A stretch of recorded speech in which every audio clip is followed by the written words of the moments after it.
नमस्कार, आप सभी का बहुत बहुत स्वागत है मेरे चैनल हमारे सितारे ज्योतिष में। मैं डॉक्टर कौशल्या बहार आज आपके लिए कुछ विशेष लेकर आई हूँ। आज का हमारा विषय है तुला लगन कि तुला लगन के जातक किस तरह के होते हैं, उनका स्वभाव कैसा होता है, उनकी प्रकृति कैसी होती है, उन किन क्षेत्रों में वो विशेषकर सफल देखे जाते हैं। आज हम इसी के विषय में आपको जानकारी देंगे। जैसे कि तुला लग्न जो है वो चर लगन है और वायु तत्व राशि होती है। तुला लग्न जो है वायु तत्व राशि होती है। क्योंकि ये शुक्र प्रधान लग्न होता है तो इस लग्न में अधिकतर शुक्र के ही गुण आपको देखने को मिलते हैं। आज इसी के विषय में हम आपको जानकारी देंगे। यदि आपको मेरी जानकारी अच्छी लगे तो आप मेरे वीडियो को लाइक कीजिए, शेयर कीजिए और मेरे चैनल को सब्सक्राइब करना बिल्कुल भी न भूलें। चलिए बात करते हैं, आगे बढ़ते हैं कि तुला लगन के जातक कैसे होते हैं। सबसे पहले उनकी बनावट के विषय में जानकारी लेते हैं कि भी उनकी बनावट कैसे होती है, उनका देखने, उनकी पर्सनालिटी कैसी होती है, इसके विषय में जानकारी देते हैं। क्योंकि तुला लगन जो है वो शुक्र प्रधान लगन होता है। काल पुरुष की कुंडली में 7वें घर में या 7वें भाव में तुला राशि होती है तो ये शुक्र प्रधान लगन माना जाता है। शुक्र जो होते हैं वो सुंदरता के प्राय होते हैं, तो ऐसे जातक जो होते हैं वो काफी सुंदर चेहरा लिए हुए रहते हैं। इनकी सुंदर मुस्कान होती है। थोड़ा भारी भरकम शरीर भी इनका हो सकता है, या तो ये अधिक भारी भरकम शरीर वाले होते हैं या फिर बहुत ज्यादा दुबले पतले होते हैं। तो इनके चेहरे में एक सुंदर कोमल आकर्षण देखा जाता है और इनका विपरीत लिंग के प्रति भी विशेष आकर्षण देखने को मिलता है। क्योंकि तुला राशि जो है वो सप्तम भाव में होती है काल पुरुष की कुंडली में, तो इनमें इस तरह के लक्षण विशेष रूप से दिखाई देते हैं।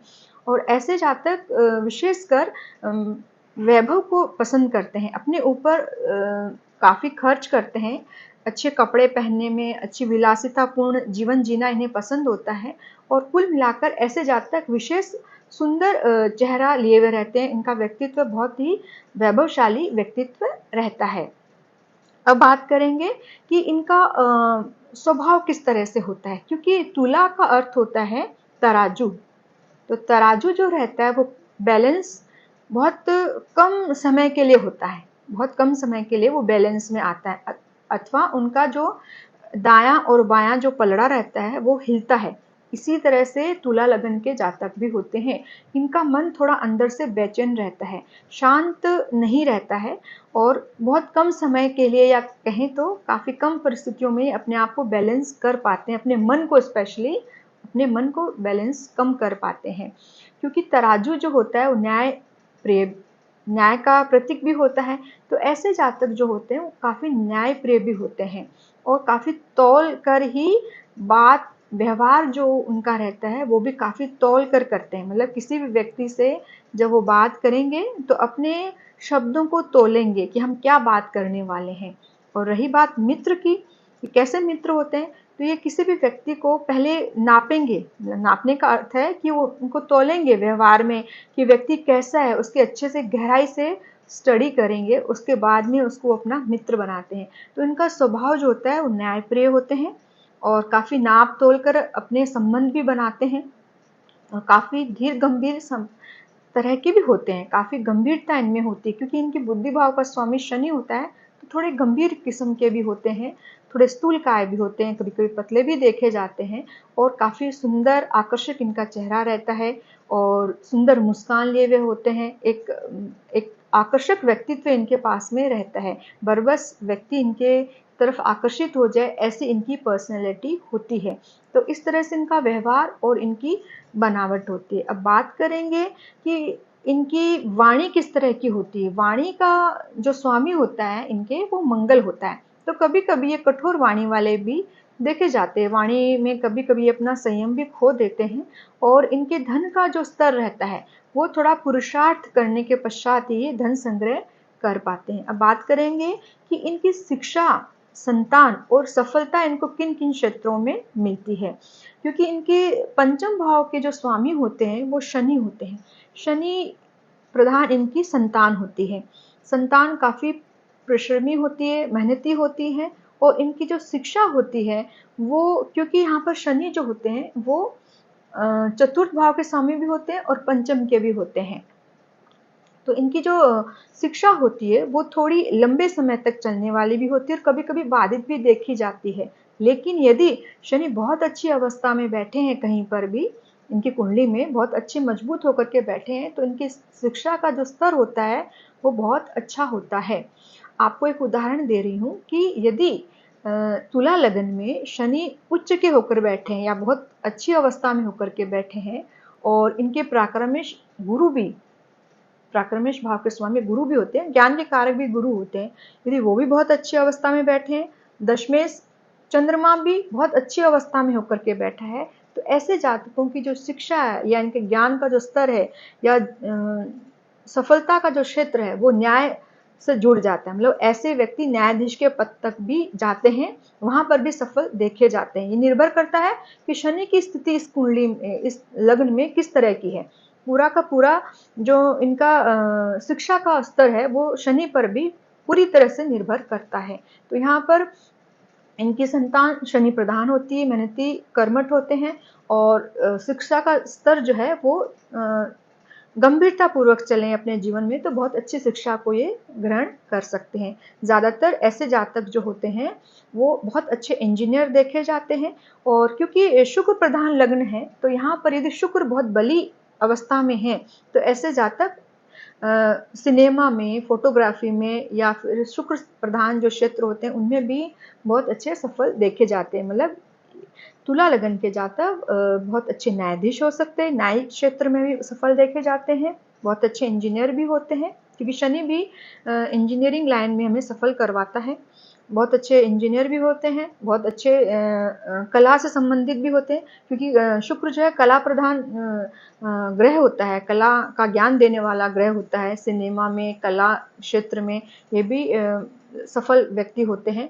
और यदि शनि बहुत अच्छी अवस्था में है और बुध बुध भी यदि बहुत अच्छी अवस्था में आ जाते हैं, स्वराशि के होते हैं, कहीं केंद्र में आ जाते हैं, लग्न के साथ में भी इनका कहीं संबंध बन जाता है तो ये बहुत अच्छे शनि प्रधान कार्यों के व्यवसायी बनते हैं। बहुत अच्छे व्यवसायी धनाढ्य व्यक्ति भी तुला लगन के जातक देखे जाते हैं। तो ये तो हो गया इनकी शिक्षा, संतान और किन क्षेत्रों में इनको सफलता मिलती है। अब बात करेंगे कि इनको किन चीज़ों से सावधानियां रखनी चाहिए। रोग होते हैं तो किस तरह के होते हैं, वहां पर इनको किस तरह से सावधानी पूर्वक चलना चाहिए क्योंकि यहाँ पर छठे भाव में मीन राशि बनती है, 12 नंबर मीन राशि होती है। तो मीन राशि जो होती है वो हमें अधिक चर्बी की बीमारी देती है क्योंकि तुला लगन के जातक ज्यादातर स्थूलकाय देखे जाते हैं या फिर कहें तो उनको थायराइड की समस्या हो सकती है जहाँ पर बहुत ज्यादा मोटापा भी आता है और कभी कभी एकदम दुबले पतले व्यक्ति भी होते हैं। तो यहाँ पर इनको थायराइड जैसी बीमारी से इनको बच के रहना चाहिए, समय समय पर अपनी जांच करवानी चाहिए और इनका पाचन तंत्र भी जो होता है वो थोड़ा कभी कभी कमजोर भी देखा जाता है। तो इन्हें इस चीज़ों के ऊपर या कहें तो इन बीमारियों के ऊपर अपनी थोड़ी ऑब्जर्वेशन रखना चाहिए कि इन्हें इस तरह की तो कोई समस्या नहीं आ रही है। अब बात करेंगे कि इनके स्पाउस किस तरह के होते हैं। इनके स्पाउस जो होते हैं वो मंगल प्रधान होते हैं क्योंकि यहाँ पर मेष राशि होती है सप्तम भाव में तुला लगन में, तो मंगल प्रधान इनके स्पाउस होते हैं। थोड़ी कठोर वाणी वाले, थोड़े उग्र स्वभाव के इनके स्पाउस होते हैं। वो ज़्यादातर इंजीनियरिंग लाइन के हो सकते हैं, बहुत अच्छे सर्जन भी इनके स्पाउस हो सकते हैं। डॉक्टर हो गए तो सर्जन बहुत अच्छे होते हैं या फिर जमीन की खरीद फरोख्त करने वाले भी इनके स्पाउस हो सकते हैं या फिर फूड चेन जो रहती है, फूड इंडस्ट्री रहती है, वहाँ पर भी बहुत अच्छे मतलब कि जो रेस्टोरेंट जो रहते हैं वहाँ पर भी वो सक्सेसफुल होते हैं।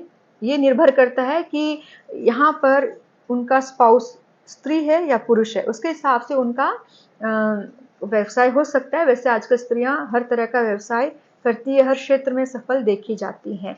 अब बात करेंगे कि इनका भाग्येश कैसा है, मतलब भाग्य भाव का स्वामी कैसा है, कैसे तरक्की देता है। तो यदि क्योंकि इनका भाग्येश जो होता है वो बुध होता है, यदि बहुत अच्छी अवस्था में बैठे हैं तो बहुत अच्छे व्यवसायी बनते हैं, बिजनेसमैन बहुत अच्छे होते हैं, सक्सेसफुल रहते हैं वो। और इनको क्योंकि नवम भाव में बुध की राशि प्राप्त होती है तो इनके घर में जो बहन बेटियां रहती हैं छोटी कन्याएं रहती हैं, बालिकाएं जो रहती हैं, इन सब का इनका विशेष ध्यान रखना चाहिए। उन्हें यथोचित सम्मान देना चाहिए। अपने जीवन को सफल बनाने के लिए, अपने जीवन में अधिक से अधिक तरक्की इन्हें मिले या प्राप्त करें, इसके लिए इनका सम्मान करना चाहिए। उनको हर तरह से सम्मान देना चाहिए। बात करेंगे कि इनका रत्न इन्हें कौन से धारण करने चाहिए, कौन से रत्न इनके लिए लकी हैं और कौन सा रंग इनके लिए बहुत अच्छा माना जाता है। तो सबसे पहले बात करेंगे कि इनको एक डायमंड धारण करना चाहिए। और शनि जो होते हैं वो योग कारक ग्रह होते हैं, क्योंकि चतुर्थ भाव और पंचम त्रिकोण और केंद्र का प्रभाव वो शनि रखते हैं। दो घर को प्रभावित करते हैं। तो अति योग कारक ग्रह शनि यहाँ पर बनते हैं। तो इन्हें नीलम रत्न भी धारण करना चाहिए और एक अच्छा पन्ना भी रत्न धारण करना चाहिए। लेकिन रत्न धारण करने से पहले उन्हें अपनी कुंडली का पूरी तरह से किसी अच्छे ज्योतिषी से विश्लेषण करवाना चाहिए। उसके बाद ही रत्न धारण करने चाहिए। बात करेंगे रंग किस तरह के इन्हें पहनने चाहिए। इन्हें हल्के रंगों का इस्तेमाल करना चाहिए। सफेद रंग हो गया, हल्का हरा रंग हो गया, कभी कभार ये काले वस्त्र भी धारण कर सकते हैं, लेकिन किन्हीं विशेष परिस्थितियों में धारण करें, अन्यथा इनको हल्के रंग ज्यादा सूट होंगे। मतलब सफेद रंग इनका प्रिय रंग हो सकता है, हल्का हरा रंग भी इनको अति प्रिय होता है। तो आज हमने बात की कि तुला लगन के जातक किस तरह से होते हैं। ये एक सहज आकर्षण वाला लगन होता है और इनमें सुंदर इनका चेहरा होता है। थोड़ी सी कड़वी वाणी भी इनकी हो सकती है कभी कभी। बहुत अच्छे सफल व्यवसाय भी देखे जाते हैं और न्यायप्रिय लगन होता है। बहुत न्यायिक क्षेत्र में भी सफल देखे जाते हैं और काफी गहराई लिए हुए, गंभीरता लिए हुए ऐसा लगन होता है। ऐसे जातक इस तरह का स्वभाव रखते हैं। तो आशा करती हूँ कि आपको मेरी ये जानकारी अच्छी लगी होगी। यदि आपको मेरी जानकारी अच्छी लगी है तो आप मेरे वीडियो को लाइक कीजिए, शेयर कीजिए और मेरे चैनल को सब्सक्राइब करना बिल्कुल भी न भूलें। तब तक के लिए नमस्कार।